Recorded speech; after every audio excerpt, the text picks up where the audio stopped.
about cars, their owners, and the romance between them. I'm Jennifer. And I'm Stephen Horowitz. And this is Nick and Terri Carso. We're going to be looking at their 2000 Rolls Royce Silver Seraph today. Nick and Terri Carso may be combined the very nicest couple you've ever met. Terri is a legend for her desire to help the weak, lonely, misunderstood, or anyone in need. They are celebrating 40 years of marriage. Nick has a Bachelor of Science in Civil Engineering at the University of Illinois, Champaign, and a Master's in Business at Loyola University. He is the retired owner and founder of Bradford, Kent residential buildings, while Terri is a champion for her local public library and many other organizations like 4-H. Nick is a current president of the Bentley Drivers Club Midwest region. He's also a board member of the Lake Michigan Rolls Royce Owners Club, a member of the VSC and the VSCDA Vintage Racing Clubs. They both enjoy good parties with so many people they literally had to raise the roof.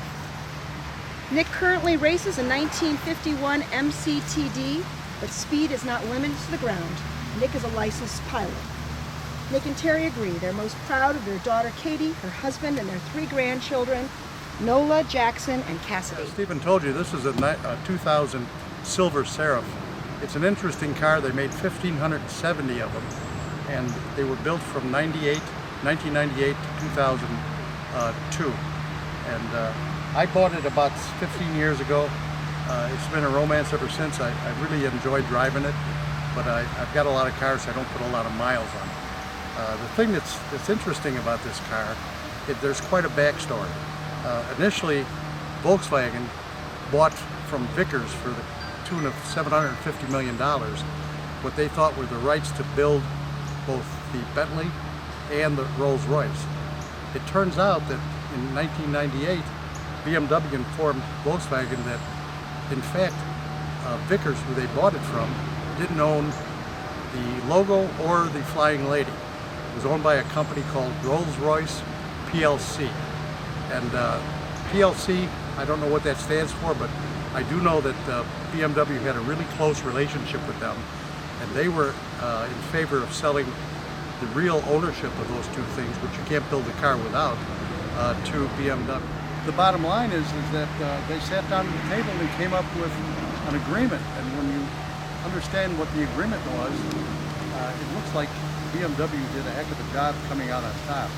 So the agreement basically was this: BMW would complete their obligation to supply the engines through 2002, at which time BMW would have full rights to build a Rolls Royce any way they saw fit. And also the idea that the run that this was a representative of would continue through 2002. So I thought that was pretty smart on everybody's part, because if it would have got into a contentious law fight, this car probably would have not continued to be built. The Rolls Royce and Bentley would have been the ones that would have suffered on this. And so they took the high road, and it worked out really well. The car with some trepidation, because it doesn't have a Rolls Royce engine. It has a BMW V12. I don't know if I'm just considered myself a purist at that point, but I bought it because I fell in love with the way it looked. And I haven't looked back, because this car has never disappointed me. It gets phenomenal mileage, it's comfortable, it's every inch of Rolls Royce, and that's what I was looking for. So, you know, I think you can get a better sense of that if we open up some of the compartments, the doors. Yeah, so this is a beautiful door panel. Yeah. Lots of... A lot of wood. A lot of wood, a lot of fancy woodwork. Let's see how the dashboard looks. And the seats look nice and comfortable.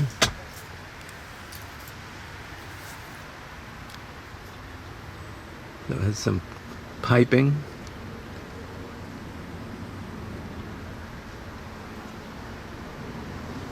Here we have the picnic table tray.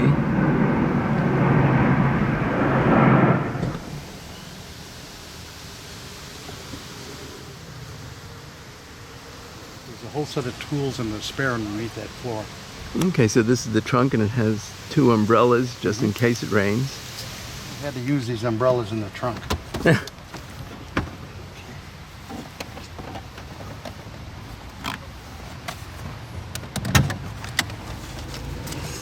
There's the batteries. We have 2 batteries because of the amount of computing power that's built into this car.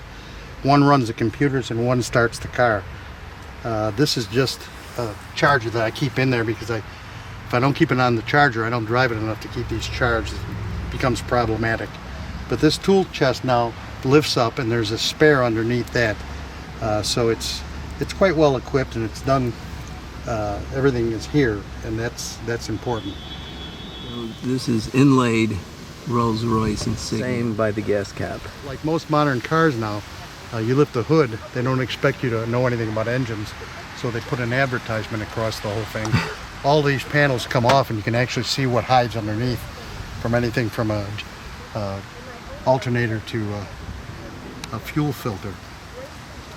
But this car has been pretty much trouble-free. It's got 25,000 miles on it only, but they've been pretty trouble-free. Right, so this is how we start the engine. So this is the engine running, and it's nice and quiet. All this insulation, you put the hood down.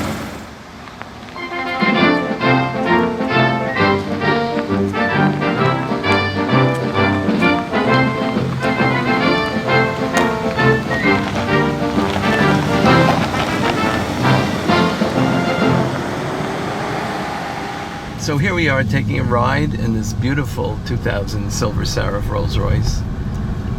Tell us about some interesting things that happened while you were owning this car. Well, you know, we've taken it on 2 or 3, I guess, long vacations. Once to the East Coast, one time down to Kentucky, another time down to Missouri, and it's amazing because here's a V12 on a car that weighs almost 6,000 pounds, and I get 26 miles to a gallon. Wow, that's fabulous. It is. It's a wonderful car, and that bump in the ride right now. This car has got a really complicated suspension system. It's got 2 nitrogen-filled globes that provide the high pressure to the shocks, and those globes have to be replaced on this car now. I just haven't had time to get it in.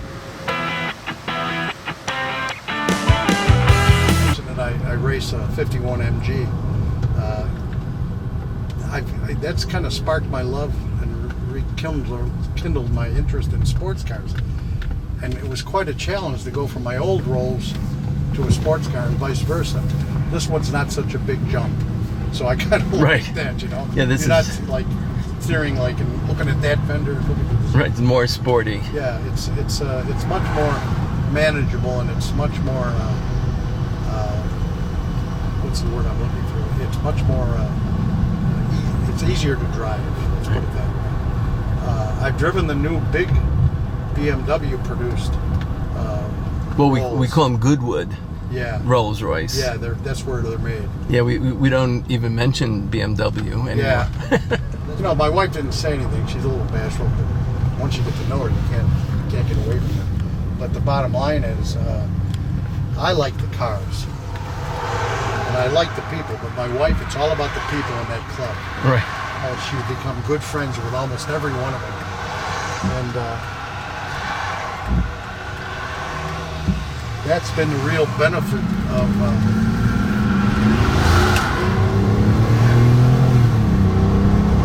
Yes, it has a lot of pickup. It's got 301 horsepower, I think. And that's plenty. Yeah, exactly. It's 5-speed automatic, and when you got to merge, it goes. All the cars. It's hard to exercise all of them. Exactly. You know, being retired.